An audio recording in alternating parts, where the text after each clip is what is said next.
What's up, Mr. Wooten? Yo, yo, yo. How you doing? I'm doing well, man. I'm Hey, doing man. very well. How are you doing? I'm doing good. Thanks for doing this, man. Man, thanks for having me here. Yeah, Hey, did you're you my just finish? hero, man.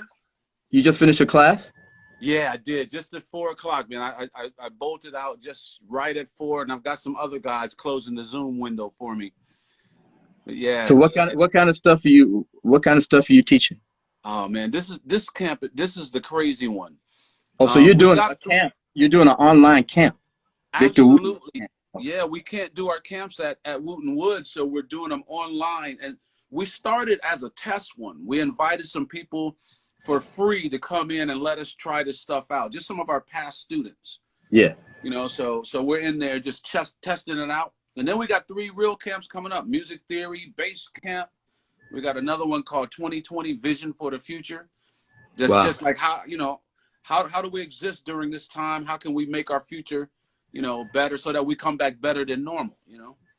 Hey, let me tell everybody, Vic, when was this? Was this last summer? Yeah, Anyway, yeah. uh, I'm on the board of ASCAP, and once a year, ASCAP, the board meets in Nashville, right? So I fly into Nashville airport for the meeting, and I run into this bass player in the airport. He says, "Are you here for Victor's camp?" I go, "What Victor's camp?" Because you would call me, Vic, to do a camp, but it was earlier in the year, and we couldn't get the schedules to Right, work. I didn't know you did multiple camps, right? So right. I said, "Victor's doing a camp?" He says, "Yeah." So after my meetings, I called Vic's wife, Holly, and said, "Look, I'm around." And she says, "Well, we're surprising Vic." She said, "I can never surprise him. He's very difficult to surprise. So we're going to use this opportunity." So she came and picked me up from Nashville.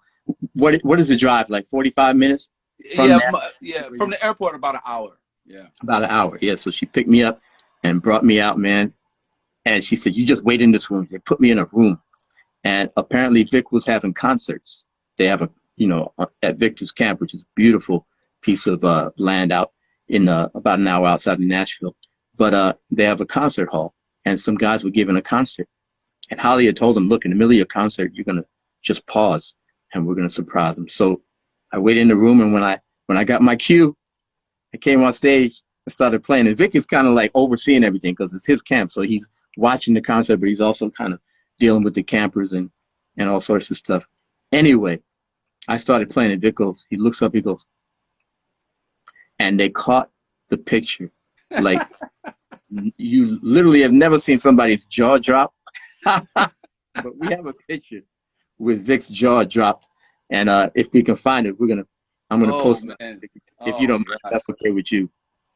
Oh, it was unbelievable. I'm still in shock. It's very cool, man. And that was the first time. Well, had I been to the camp before? It was the first time I was at Wooten Woods, Yeah, and you went into our old location. yeah, and it was really cool, man. All these people who were just so, I mean, you create such a really beautiful atmosphere for, musicians, for aspiring musicians. Just make them feel comfortable, impart some knowledge. You know what I mean? So it's really, really impressive, man. And of course, you're gonna figure out a way to do it. Even in this crazy time that Yeah. we're in. Are you practicing yourself? What are you doing? You Do you get know, time to practice? I've I've been trying, and this is going to probably surprise people, but I've been trying to play as little as possible, Marcus. Mainly, I mean, you probably know, but your kids are probably older. I still got 2 of my kids living at home, Yeah. and I've been away their whole lives, Hmm. literally. I have Hmm. I had not been home a whole month of their lives, Hmm. Hmm. literally. And my oldest is 22, living in New York, Yeah. Yeah. and so it has turned into a busy time while I'm home. Yeah. But I've really been trying to give them as much of my time as possible.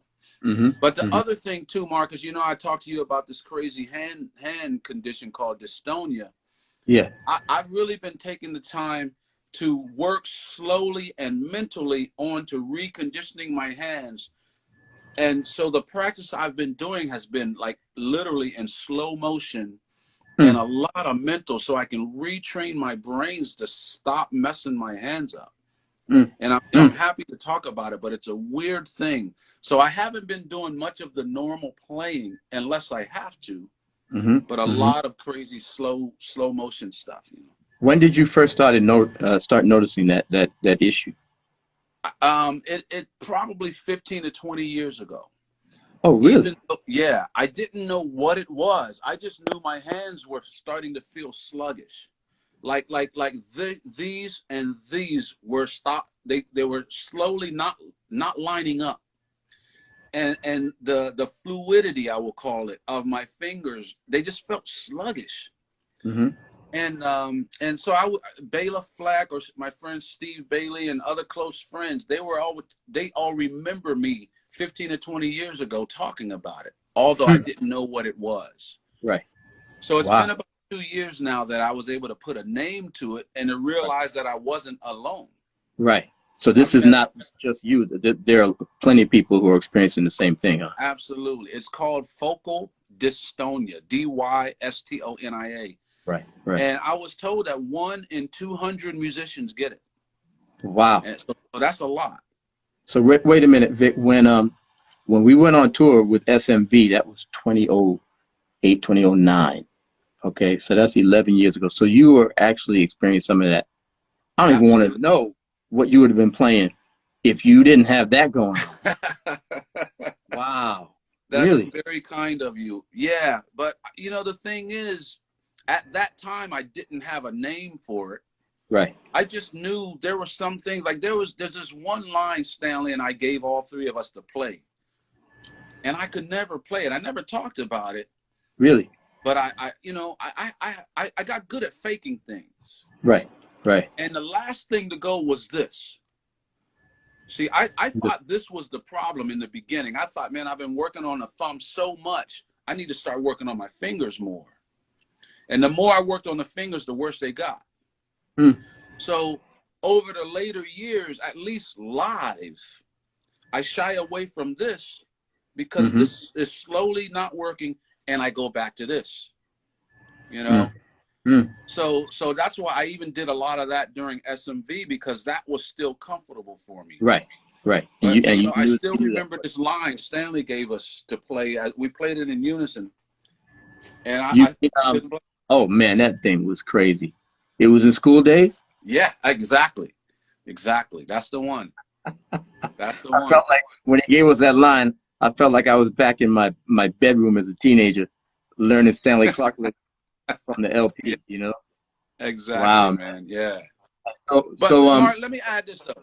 Let me add one thing. I still love playing. Yeah. I still enjoy it, and I don't let it stop me. Right? It's not as easy, but still, you know, it's like getting older, Michael Jordan or whoever on the basketball court. You still can have some fun, you know? Yeah. And so I'm still in that enjoyment place. And Beautiful. I know it will come back. Yeah. I mean, I know for you, it's absolutely going to. Hey, what's your, you know what? I want to send you a track. Can I send it to you? I text you. Yeah.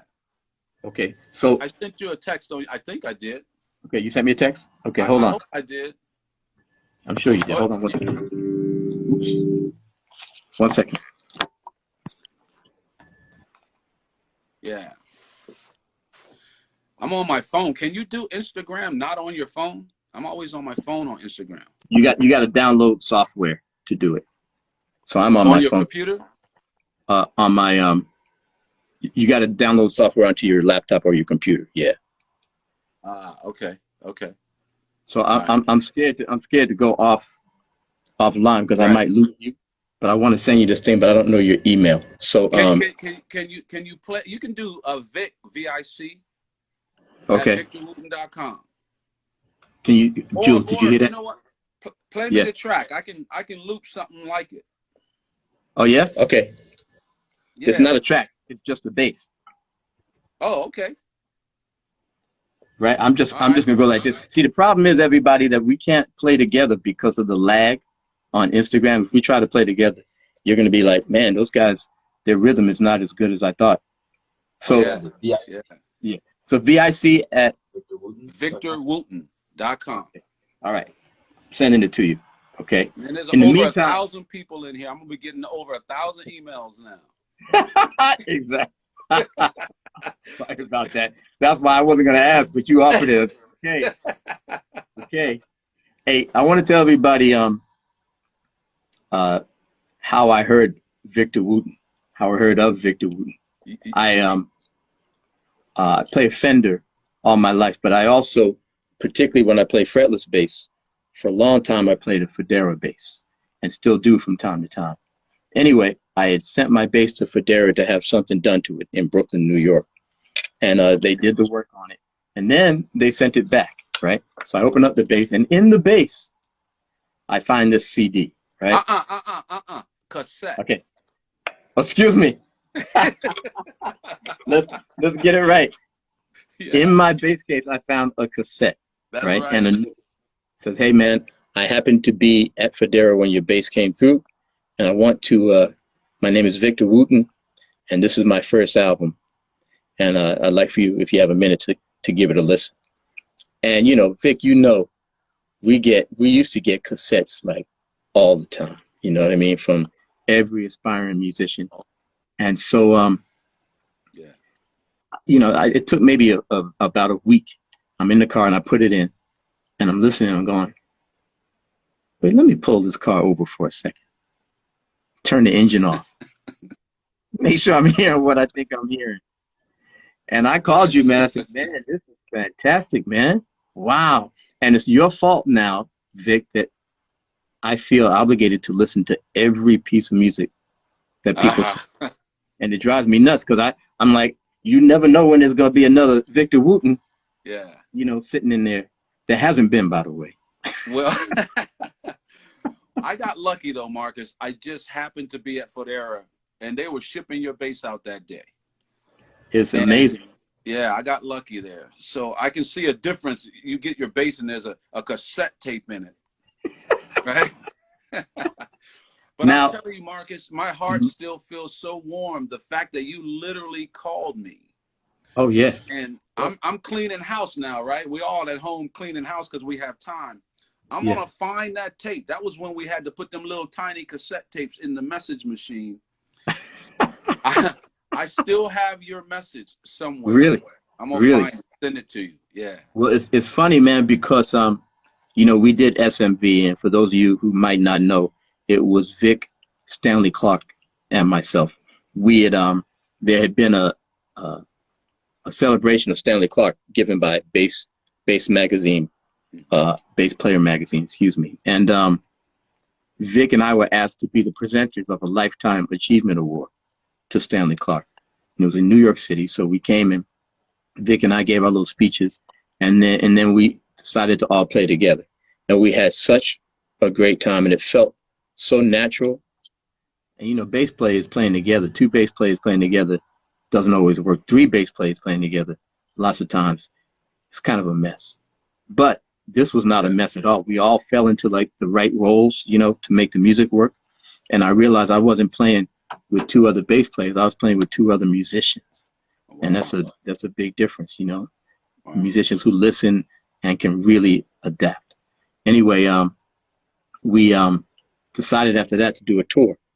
And so everything about SMV, Vic, was like symmetrical, right? Yes, Like absolutely. if we stood in size order, it was the same. If we stood in age order, it was the same.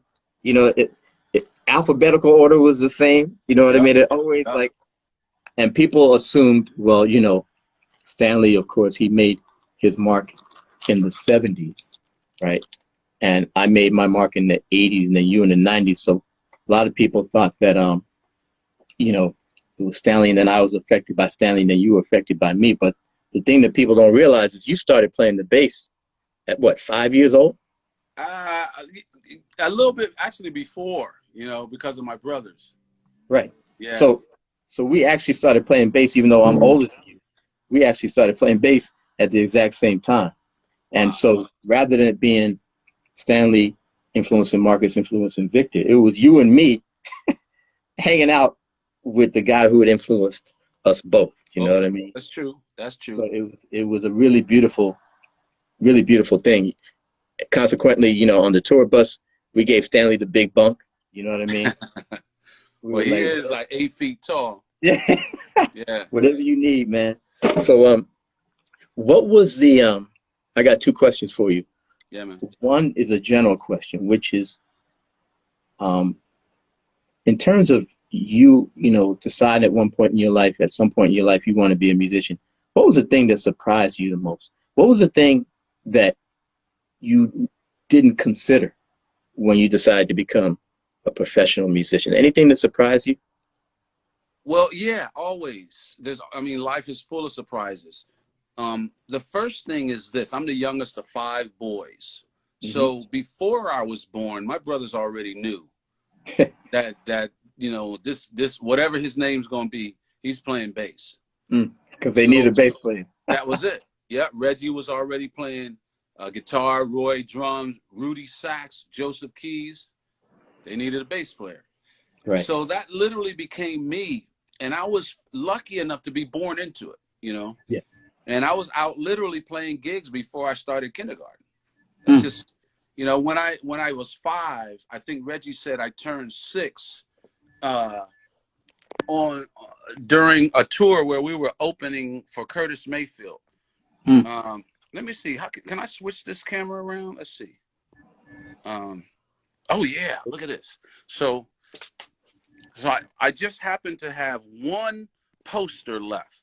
At Curtis Mayfield at Mr. D's club. Mr. D's. Mr. D's, and they spelled our name wrong. The Wooden Which, brothers. right? But Wow, man. there's no date on this. This was in Sacramento, California. Yeah. There's no date on this, but it had to be 69 maybe or 70. Right. I mean, you know, 69 and 1969 or 1970. Mm. And there's some more. Let's see. Over here, when I turned 8, now we had moved from California. Mm-hmm. We had moved from California to Virginia now. Yeah. And when I was 7, and so now we're playing throughout North Carolina, and this was at Shaw's Outer Limits Club. Wow. And 8-year-old Victor Wooten, the bass ace. yeah, my brother Reggie would always, you know, tell me what to do. Yeah. He would always, you know, he would set me up to be a star. Man, if you do this, you Right. know. Right. And I can remember being a young kid listening to my brothers and finding out on stage, wow, if I do this, the audience will like do that, you know. Right. Right. And that was where I really got the understanding of performance, of delivery. Right. Mm-hmm. You know, playing was one part of it, but delivering and performing and was another thing. And I was lucky enough to get to really learn about that young. Mm. But I learned music so young that I never thought I was going to be a musician growing up. Right. You know, back in I don't know how it was for you, but back in the, you know, early 70s, us boys where I was going to school in Sacramento, we thought we were going to be policemen, firemen, normal stuff. Music wasn't like a real option for me Right. at that young age. Mm-hmm. At least I didn't know about it. Mm-hmm. And sports wasn't really the same for me, but I thought I was going to be a normal kid, but I was playing gigs every weekend. Mm. Now, when my 3 older brothers went to college, and after a couple of years, with our parents' blessing, they dropped out. So I'm 8 years old, 8 years younger than Reggie. So whenever he was in a second year of college, however old he is, maybe 18, 19, Mm-hmm. I'm 8 years younger. That's Mm-hmm. when I found out, what? I don't even have to go to college. All I got to do is keep playing music? Really? That's it? That was a huge surprise to me.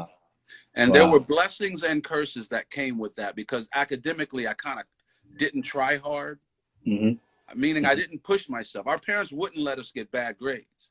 Right. You know, I graduated with honors and all that, but I didn't really push myself and But you didn't reach study your hard. full potential. Right. Yeah, I didn't. Not academically. I didn't reach my full potential. And I look back on that now, and I wish I had Music was easy, Marcus. I mean, I grew. It's like learning to speak English. Right. You just do Right. it. You know, I learned music that way, but I have learned to push myself in music in a way I didn't do academically.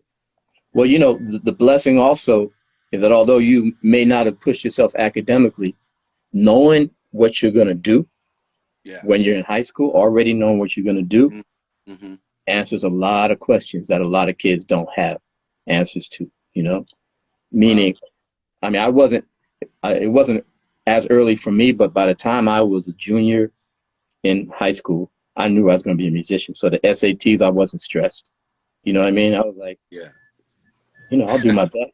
Like you, I did well. Yeah. But it wasn't like I was worried about getting accepted to Ivy League school. I was already accepted to the conservatory in New York on clarinet. You know what I mean? So I was like, it took a lot of stress off, and it also gave you a direction. You know what I mean? Also gave, you know, I heard stories about all the musicians' mistakes that they made, and I said, you know what? Even though I'm in high school, I'm going to veer away from the drugs and the alcohol, because they were a horror story back then. By the way, for everybody who's tuning in, this is the M30 Live series, and I got Mr. Victor Wooten. Very honored to have him. We do this thing once a week. I talk to people who I consider very cool, the best at what they do, and I absolutely have done it this week, Mr. Victor Wooten. Thank you for doing it, man. He's in the middle of doing virtual Victor Wooten base camps, right? Not letting this stop him at all, and that's very cool. That's right. So for me, the things that I didn't anticipate when I decided, you know, I'm going to be a musician, I never thought about travel, right? Like, never occurred to me that that was going to be a huge thing. Never occurred to me that in 2020, I'd be, wow, this is the longest I've gone without being on a plane in like 30 years. Right. You know? Right. And so I didn't know about the travel. And it's the same for athletes, you know, guys, you know, kids dream about being ball players or whatever, but they don't know, can you play with jet lag? You know what I mean? Can you play with your ears? You know, can you play the music with your ears stopped up from having just got off a plane? You know, there's a whole lot of practical things you got to deal with. Headache. Oh boy, exactly. Yeah. And then the other thing was management, like business. You know what I mean? And I encourage every musician. Kids are doing it more now than they were when we were coming up. When we were coming up, it was just everything else will take care of itself. But you know, that's very important. You really have to be cognizant of that. Hey, Vic, Julian, did you send it? Yo. Okay, check your email. I got it, man. I got it. You got it? Put it up, man. Ready? Huh? See, we can play together. So I just sent you a bass line, and I just need you to pick up a bass. Turn it up.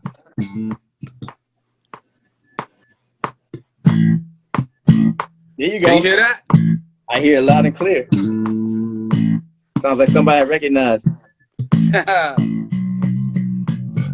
So I gotta say this. My ears say the bottom is covered.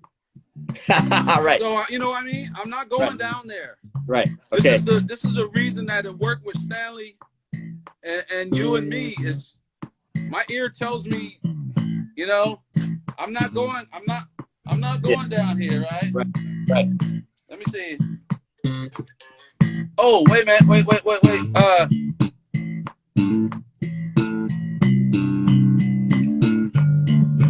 Oh, it just dawned on me. Hold on a second. The way I have this set up, I got to plug in somewhere else. Hold on. Okay, no problem. I got it set up for Zoom, right? Okay. Oh yeah. Okay. So I gotta go over here for a second. Let me see. I'm gonna play while you do that. Yeah, please. I'm getting requests for like bass lines. We're gonna talk about bass lines. Yeah.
How you doing?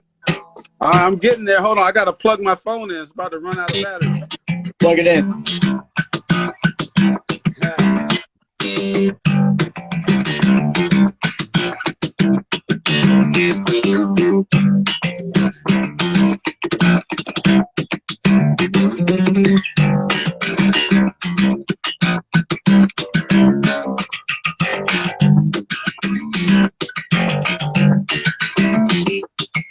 Figure out how to get this thing to stand up.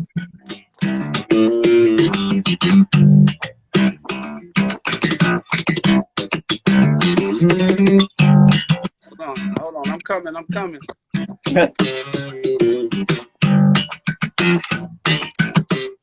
got to figure out how to make this thing stand up while it's plugged in.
This is hard, man. I bet my rhythm sounds so bad, right? Hey, man. And then I'm going with you, and then you're going with me, and it's a mess. That's why I sent that bass line. Okay? Hey, everybody, hey, we know how to play in sync, everybody, but technology is not quite there yet for us to do it over right, man. But that's all right, man. Hey, Vic, how long have you been playing that bass? Oh, this particular one, how many of those do you have? I have 2 fretted like this. Right. But then I've got the real the first yin yang bass ever made was fretless. Oh, really? Yeah, the first one. Wow. And then I have another one that's made out of the same ebony and holly. Yeah. And that was my second one.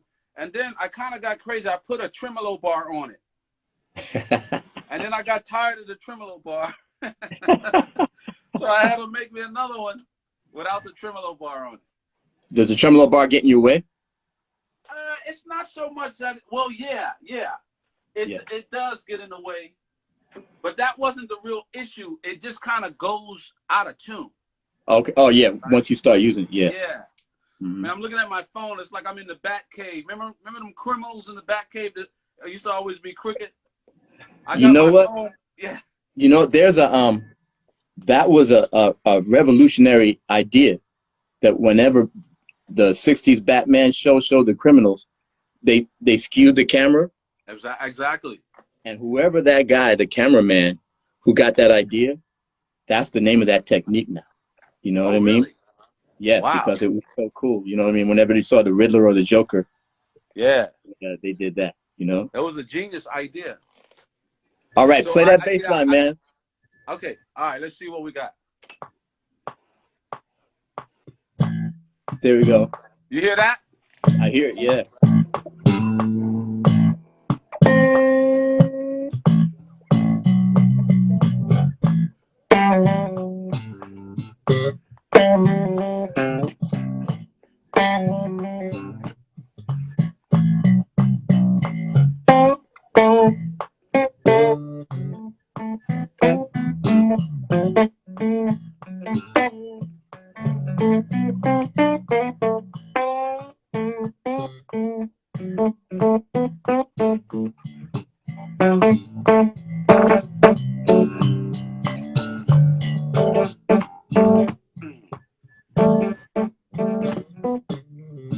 Woo! I don't want to get in the way of that, man. That's so funky. Hey, man, get in the way. Go on, get in the way.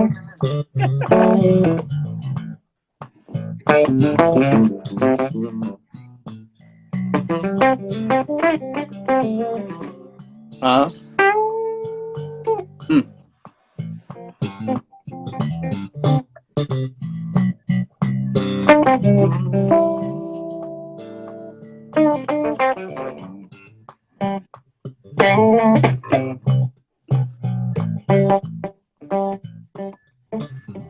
Man, you jump in, but I'll mess with you.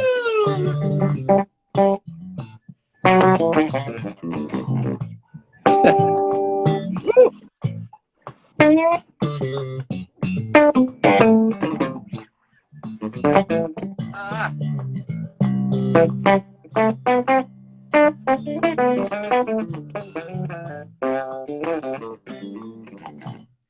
Hmm.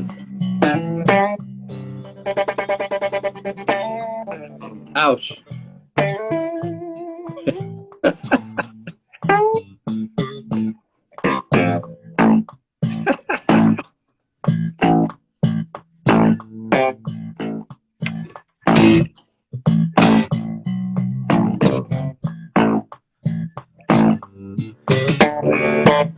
Ah.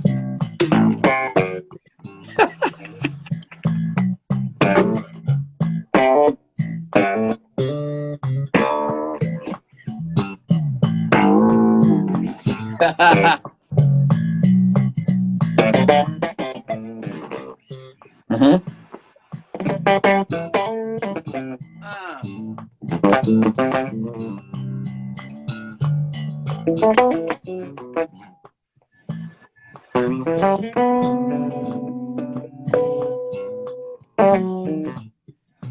Hmm.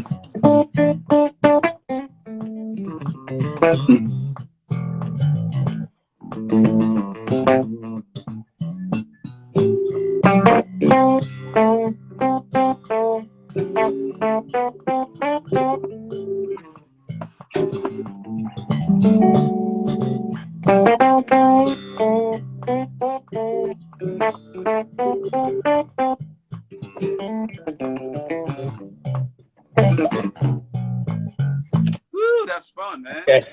Okay. My turn. That's fun.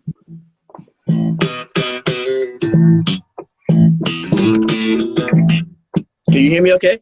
Oh yeah.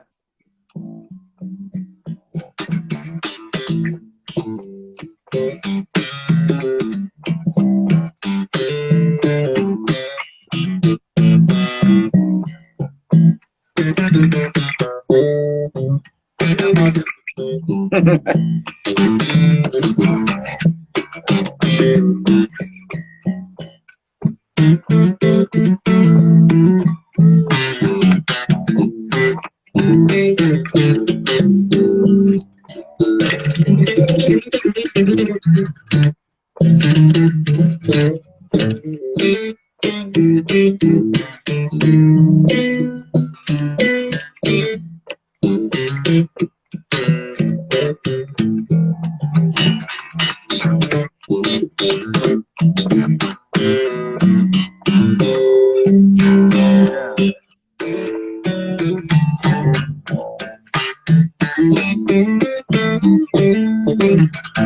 How do you get a high A? You got a high A on that? Well, I got a G. I got a high G, so I bent it up. Yeah.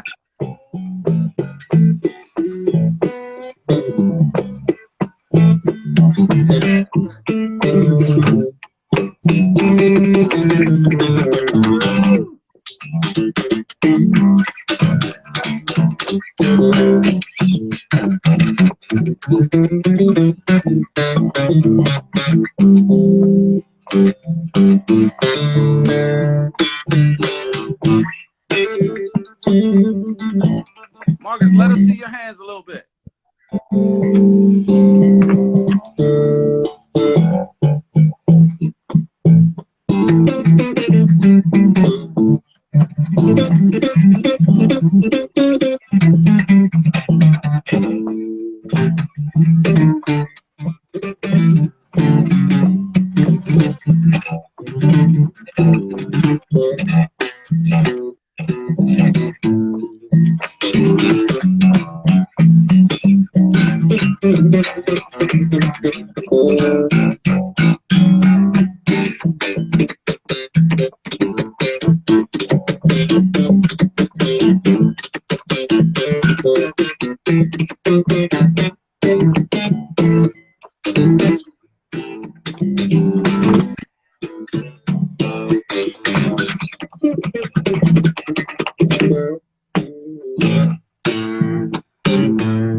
Hey, man.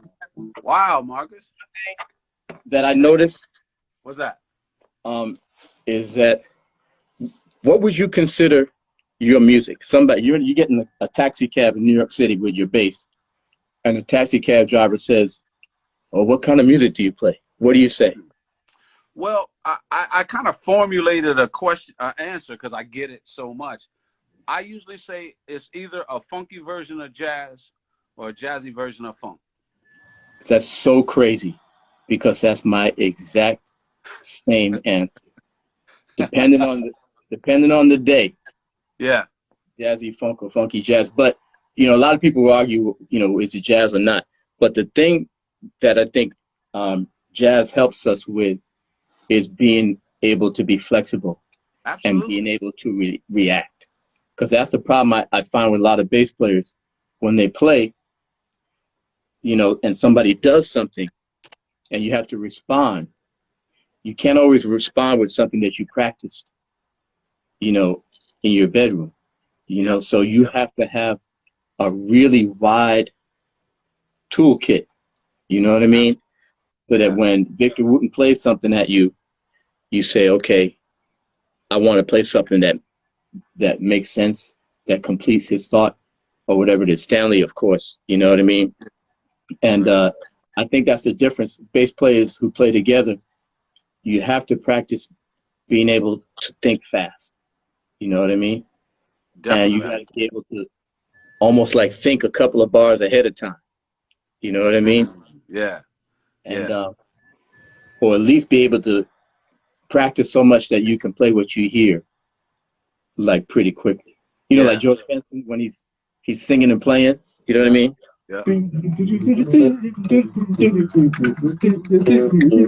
Right? You got to have that ability if you're going to play with other people, man, because it's not always going to be what you think. Now, if you're playing a pop band or a band where you guys know exactly what you're going to do, you're Sure. cool. Just learn your part, learn how to execute it well. But if you're going to be jamming and playing with other people, and the other thing is to listen. Gotta Listen to what listen. the other guy's doing. Like Victor, you heard Victor say it, right? He said, man, you got the bass covered. And that's what happened when we did SMV. Stanley started playing. We said, well, the top end is covered, right? Because he was doing that, Yeah. So he's Yeah. playing that. So, okay, we're not going to do that. Right. And you found something, and I went low, you know what I mean? And it was so Yep. natural. And if anybody switch roles, we automatically switch roles too. You know what I mean? Right. That And I was think there's a beautiful. lot. Yeah. Yeah, a lot of bass bands, because I've heard other bass conglomerations, you know, and I don't hear that sometimes. You know, it's like, dude, listen, you know, listen. Yeah, that's the thing, that the number one thing that made it work is that everybody approached it. The instrument was the bass, but we were playing music, and it was Yes. musicians playing music with the bass. Yeah. Yeah, And yeah. how many people came up to you after said, you know what, I got dragged down here by my bass player husband or my bass player friend, Right. and I really wasn't expecting to have a great time, and I was very surprised because I had a wonderful time. Right? We got that a lot, right? Yeah, a lot, because people weren't really expecting to hear music. Right. They were expecting to hear a lot of bass. Yeah. You know, Yeah. a lot of us battling each other or whatever. You know, Mm-hmm. Mm-hmm. and that record, the shows were so musical, man, so musical. Oh yeah. Yeah. And we're gonna do another one. It's just that man, everybody's careers are so thick. You know what I mean? Yeah. And getting everybody together. You know, and SMV surprised all of us because I think we did. Did we do like almost 2 years of touring on We that? we did, yeah, yeah. I mean, we Mm. were surprised that it happened, and it took a Yeah. long time because Yeah. everybody's busy, you know. Right. Right. Um, Right. but we're happy that we What made it happen. you and I, like I was mentioning before, we were really happy to be on the same stage with Stanley because he was a mentor, inspiration to both of us. And Yeah, it was really interesting to be on stage with him and see like how he operates and how he gets to what he gets to, you know. And I'll yeah, never forget we're playing in the middle of the show, and I'm a big stage left. I'm in the middle, and Stanley's on the right. And Victor had kind of wandered over there, and he comes back to me. He says, "Go stand in front of Stanley's amp."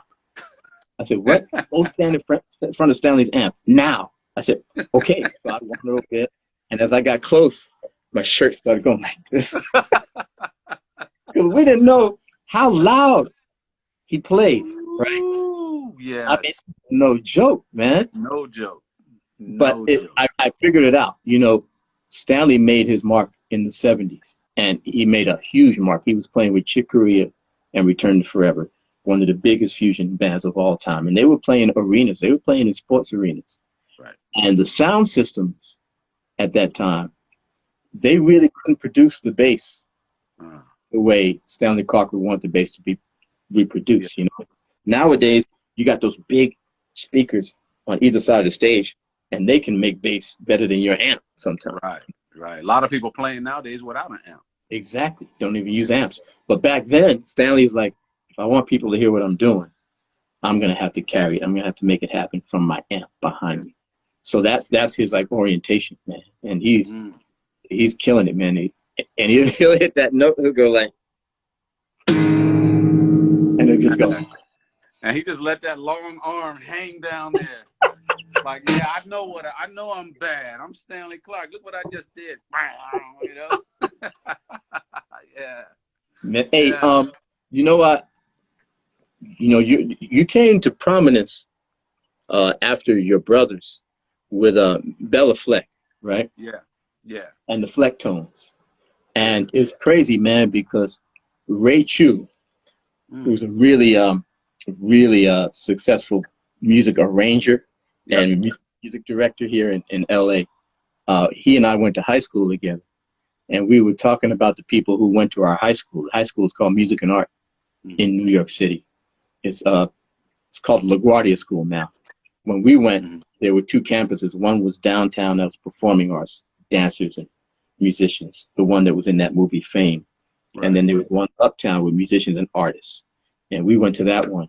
And Ray Chu said to me, "You don't remember Bela Fleck?" I said, "Man, no, man. I've been trying to remember him in high school." He said, "You don't remember the three like hippie kind of people in the middle of the playground, just playing like sitting down on the floor and just playing music. The one guy playing the banjo. I go, that was him. Yeah, man, that was Bela Fleck. Yeah. Wow, Yeah. He man. told me he went to that school with you guys. And you know, he was in New York City, people, that school was a magnet school, meaning you had to audition to get in, and people from all the boroughs in New York, Brooklyn, Queens, Bronx, Staten Island, they all came to Manhattan every day to attend that school. And the borough kids, we call them the borough kids, even though Manhattan is a borough also, you know, Manhattan's Manhattan. So when you talk about the borough kids, you talk about the kids from Brooklyn, Queens, Bronx, Staten Island. The borough kids, we weren't as advanced as the kids who lived in Manhattan. And Bela Fleck lived in Manhattan, you know, so they were like, they were already adults, you know what I mean?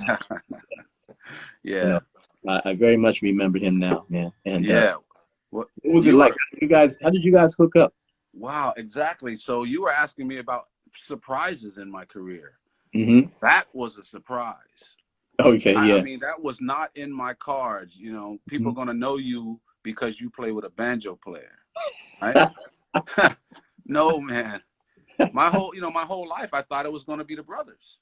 Yes. Yeah. I mean, that was it, no question, right? But through a bad record deal in the early '80s, it caused us brothers to not be playing together for the first time in our lives. Wow. So that wasn't the best time of my life, but it turned into some good things. Bela Fleck being one of them. My wife being another. I ended up taking a job playing bluegrass fiddle at an amusement park called Busch Gardens in Williamsburg, Virginia. And a side story to that is I had never played fiddle in my life, but all I knew was bass or music. And, you know, this job opened up. It was either, you know, go to, there was no Walmart. I think it was Kmart at the time. Go to Kmart and help unload refrigerators from trucks, or learn to play the fiddle in 2 weeks. Really? I'm gonna learn the fiddle. Yeah. I mean, I had an audition in a couple of weeks. So bluegrass fiddle, exactly. So I just researched the top fiddle tunes and learned enough to win the audition. And so so and you can find you didn't have dreadlocks at the time, did you? Hey man, this was Jerry curl days. Yeah. So you were a Jerry curl fiddle player. That's right. That's right. Yeah. But to cut that story shorter, it was in this bluegrass country show at Busch Gardens that I learned about Bela Fleck. Yeah. I would play my friend's banjo, the banjo player in our show. I would mess around on his banjo during the breaks. Right. And banjos are tuned really weird. Like our strings are tuned in fourths. A banjo tuning, every string is a different interval. Oh, wow. So I was playing all this crazy stuff, all this stuff that's on a show of hands, but I would do it on a banjo. Yeah. And it just sounded weird. Yeah. Yeah. You know, and my friend, my country friend, John Swaim is his name. He'd say, man, you sound like Bela Fleck. You sound like Bela Fleck, man. And I'm like, who? You know, I thought his name was Baylor. Baylor, right. And I'm like, who is that? Man, he brought in a cassette of a band called Newgrass Revival. Okay. And Bela was playing banjo in that band, and it just floored me. So I ended up in 1987. I went to visit a guy named Kurt Story, who still lives in Nashville. I went to visit him for 4 days. Kurt was born and raised in Nashville, so he knew everybody, and he introduced me to Bela. And you know, over 30 years later, we're still playing together. Wow, man, that banjo thing, man, because Vic. Absolutely. It's banjo. The same thing, Marcus. It's the same thing. So Bela, if you use what they call in bluegrass the Scruggs technique, made off after Earl Scruggs, they use these 3 fingers, right? So it's thumb and these 3 fingers. They can use them in different ways. So when I first played with and for Bela, he said this is like a bass banjo. Right? That's what he said. He said this is like a bass banjo. And so we literally traded instruments. Really? Yeah, we traded instruments and started playing playing our own stuff on each other's instruments. and we were instant friends. Right? Exactly. Right? Yeah, they ain't nothing but some hillbilly stuff, ain't it? Isn't it? Isn't it? It is. Yeah. Just it's hillbilly stuff with a little bit of a different groove on it. And they put some other stuff on it. Yeah, but the technique. That's it. The technique. And Bela loved it. I know he must have, because you guys, man. Yeah. Hey, how's that? You know,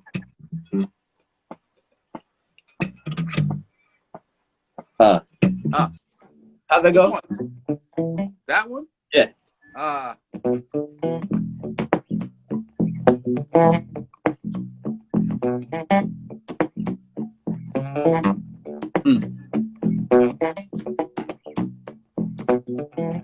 Again, I would join in, but I'm just gonna mess you up. Keep playing it. Keep playing it. How off am I? Man, you sound good, man.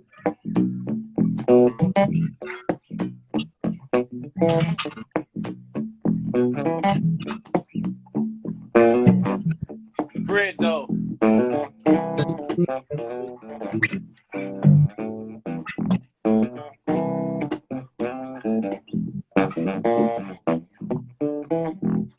That's it? Yeah.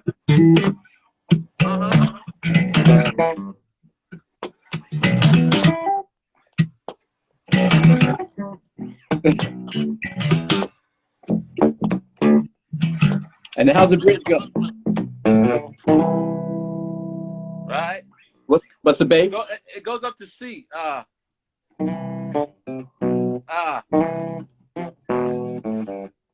Right. Got it. So, right. Back to E. C major to E. E minor. Then C, D, E. Got it. So. Yeah. That's it.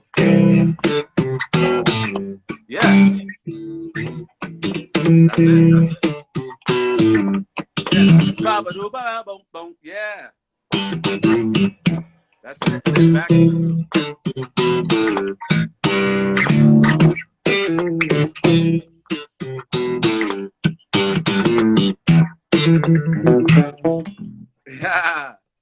Yeah. I love that, man. That was one of the first things I heard from you, man. Hey, man, we're getting ready to run. We're getting ready to run out of time, man. We got probably about 5 minutes. All right.